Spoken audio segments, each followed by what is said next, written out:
So Karumanchi Ramesh గారు YCP అధికార ప్రతినిధి. సార్ చెప్పండి, దీని మీద స్పందించండి. సార్ అంటున్నారు ఏంటంటే అధపాతాళానికి తొక్కేశారు ఆల్రెడీ వైసీపీ, ఇక దేనికి పనికి రాకుండా పతనం అయిపోయింది, ఇక అసలు పైకి లేవడం మాత్రము అసలు సాధ్యం కాదు అనే అభిప్రాయాన్ని ఆయన చెప్తున్నారు.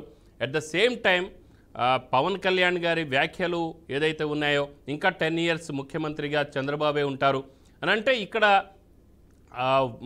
వైసీపీ అంటే మీరు విమర్శిస్తున్న విమర్శ ఏదైతే ఉందో ఆ విమర్శ ప్రకారము కాపు సామాజిక వర్గాన్ని కానీ జన సైనికుల యొక్క ఆశను కానీ తాకట్టు పెట్టారని చెప్పేసి ఒక విమర్శ అయితే ఉంది. సో దాన్ని మీరు ఎలా చూస్తారు? అలాగనే మీ పార్టీ అసలు దేనికి పనికి రాకుండా ఇంకా అసలు భవిష్యత్తు లేదు అని చెప్పేసి అంటున్నారు. దీని మీద ఎలా స్పందిస్తారు మీరు? సార్ గుడ్ మార్నింగ్ అండి. మీకు బీఆర్కే న్యూస్ ప్రేక్షకులకు అలాగే ప్యానల్లో ఉన్న సభ్యులందరికీ వెరీ గుడ్ మార్నింగ్ అండి. ఇప్పుడు టీడీపీ అధికార ప్రతినిధి గారు చాలా కామెంట్స్ చేశారు. ఆయన అరాచక పాలనని, పేటీఎం బ్యాచ్ అని, పెయిడ్ బ్యాచ్ అని, ఏదేదో ఎక్కడెక్కడో వేళ్ళు పెట్టి వాసన చూస్తాం అనేది రకరకాలుగా ఆయన కామెంట్స్ చేయడం జరిగింది. ఎందుకంటే అరాచక పాలన జరిగి ఉంటే వైఎస్ఆర్ కాంగ్రెస్ పార్టీ ప్రభుత్వంలో వీళ్ళు ఎంతసేపు కూడా 11 సీట్లు వచ్చినాయి అని చెప్పి ఆ 11 సీట్లను చూపిస్తున్నారు తప్ప మా వెనకాల 1,32,00,000 మంది ఓటర్లు ఉన్నారు. ఈ రాష్ట్రంలో 40% ఓటింగ్ వచ్చింది వైఎస్ఆర్ కాంగ్రెస్ పార్టీకి అనేది వాళ్ళకి కనీసం బుర్రకెక్కడం లేదనేది దీన్ని బట్టి కూడా మళ్ళీ అర్థమవుతుంది. అండ్ ఆల్సో ఇంకో విషయం ఏంటంటే ఆయన 10 సంవత్సరాల పాటు చంద్రబాబు నాయుడు గారే సీఎంగా ఉండాలని చెప్పి పవన్ కళ్యాణ్ గారే కోరుకుంటున్నారు. 15 సంవత్సరాల పాటు ఈ కూటమి కొనసాగాలని చెప్పి పవన్ కళ్యాణ్ గారు చెప్పారని చెప్పి చెప్తున్నారు. తప్పే ఉంది. ఇప్పుడు అందరూ కూడా కూటమి లేకపోతే పవన్ కళ్యాణ్ గారి పరిస్థితి ఏంటనేది ఆయనకి తెలుసు, ఆ కూటమిలో ఉన్న టీడీపీ పార్టీకి తెలుసు. కూటమి కట్టక ముందు 2019 ఎన్నికల్లో 2 చోట్ల కూడా ఎమ్మెల్యేగా పోటీ చేసి ఓడిపోయిన ఒక పార్టీ అధ్యక్షుడు పవన్ కళ్యాణ్ గారు. ఆ పరిస్థితుల్లో 2019లో ఎవరితోనూ కలవకపోతే ఆయన పార్టీకి వచ్చిన ఓటింగ్ పర్సంటేజ్ 6.5%. ఆ రోజు 7.58% వరకు వచ్చినట్టుంది. 8% వచ్చింది ఆ రోజున 8% ఓటింగ్ వచ్చిన వ్యక్తి ఈ రాష్ట్రంలో కేవలం ఒక సీటు మాత్రమే గెలుపొందిన జనసేన పార్టీ అధినేత, ఆ రోజున అధ్యక్షుడిగా ఉండి 2 చోట్ల కూడా ఓడిపోయిన వ్యక్తి ఈ రోజున ఆయన మళ్ళీ నెగ్గేస్తారు, ఆయన కూటమితో పాటు లేకపోయినా సరే ఆయనకి బోళ్ళంత బలం ఉంది అని అనుకోవడం అనేది ఎవరు మాట్లాడినా సరే అది అవివేకం. ఆ విషయం క్లియర్గా పవన్ కళ్యాణ్ గారికి తెలుసు కాబట్టే ఆయన తెలుగుదేశం పార్టీతోటి కలిసి వెళ్ళి ఈ రోజున ఈయన ఇంకో మాట కూడా అన్నారు, 21కి 21 సీట్లు గెలిచారు, 100% స్ట్రైక్ రేట్ అని చెప్పి. 100% స్ట్రైక్ రేట్లు, 200% స్ట్రైక్ రేట్లు అవి కాదు చెప్పుకోవడానికి. ఆ పార్టీ ఎన్ని సీట్లలో పోటీ చేసింది, ఎంత పర్సంటేజ్ ఆఫ్ ఓటింగ్ వచ్చింది, ఇవి చెప్పండి. అంతే తప్ప మాట్లాడితే ఏదో ప్రజలను మభ్యపెట్టే విధంగా 100% స్ట్రైక్ రేటు 21కి 21 నెగ్గారు అని చెప్పడం అనేది కరెక్ట్ కాదనే విషయం ఇక్కడ మాట్లాడుతున్న అధికార ప్రతినిధులందరూ కూడా తెలుసుకోవాల్సిన విషయం.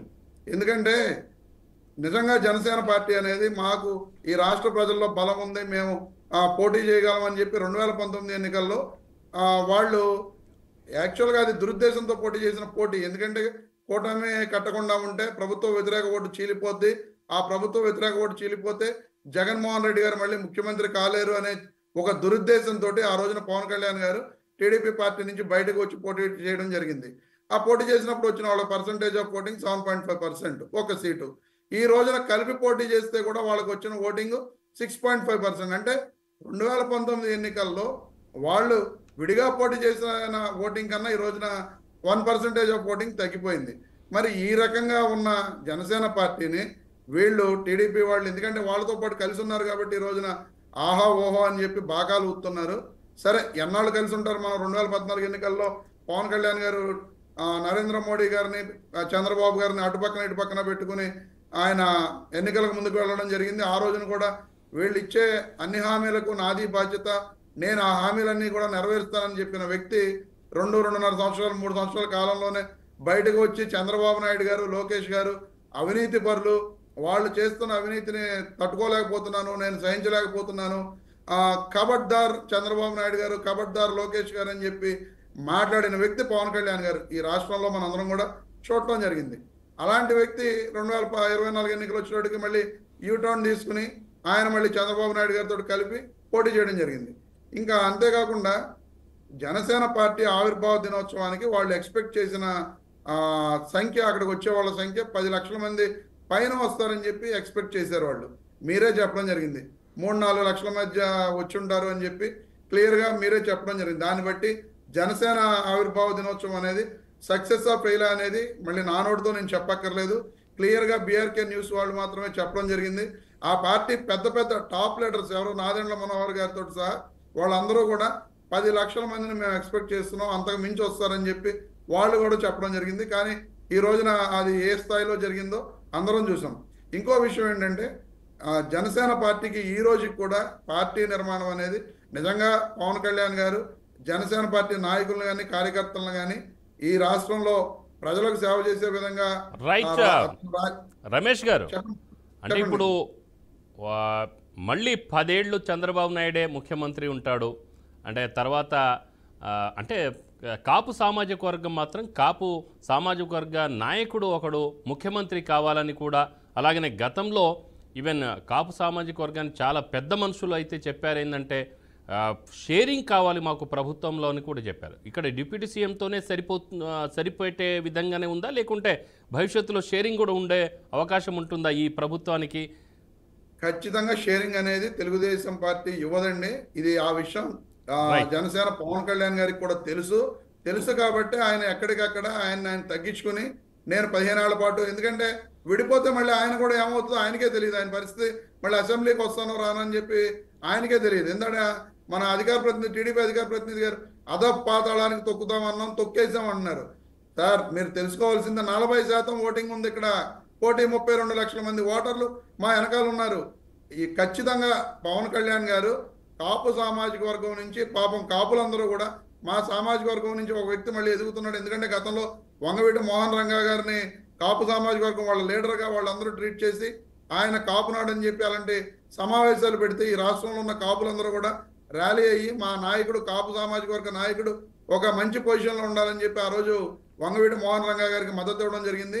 ఆ తర్వాత కాపులందరూ నాయకుడిగా మళ్ళీ చిరంజీవి గారు ముందుకు వచ్చి ప్రజారాజ్యం పార్టీ పెట్టి కాపు సామాజిక వర్గంలో నేను ముఖ్యమంత్రి అవుతాననే ఉద్దేశంతో ముందుకు వచ్చి ఆయన పార్టీ పెట్టడం జరిగింది.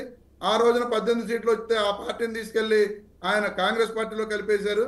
ఈ రోజున జనసేన పార్టీ కూడా అందరూ అనుకుంటున్నట్లుగా మళ్ళీ తెలుగుదేశం పార్టీకి పేటిఎం బ్యాచ్ పెయిడ్ బ్యాచ్ అని చెప్పి మేమేం కాదు. మీరు ఐటీడీపీ నిన్న నాగబాబు గారు మాట్లాడిన మాటలకు పవన్ కళ్యాణ్ గారు తన ఓన్ సత్తా మీద నెగ్గారు తప్ప ఇక్కడ ఎవరు ఆయనకి ఇది చేయలేదు అని ఆయన మాట్లాడిన మాటలకు మీ ఐటీడీపీ బ్యాచ్ ఎన్ని రకాల పోస్టులు పెట్టారో, ఎన్ని రకాల మాట్లాడారో, మీ పెయిడ్ బ్యాచ్ ఏం మాట్లాడింది అనేది ఒకసారి టీడీపీ అధికార ప్రతినిధి గారు వాళ్ళ యొక్క హ్యాండిల్స్కి వెళ్ళి చెక్ చేసుకుంటే మీ టీడీపీ వాళ్ళు ఏం మాట్లాడారు అనేది కూడా మీకు తెలుస్తుంది.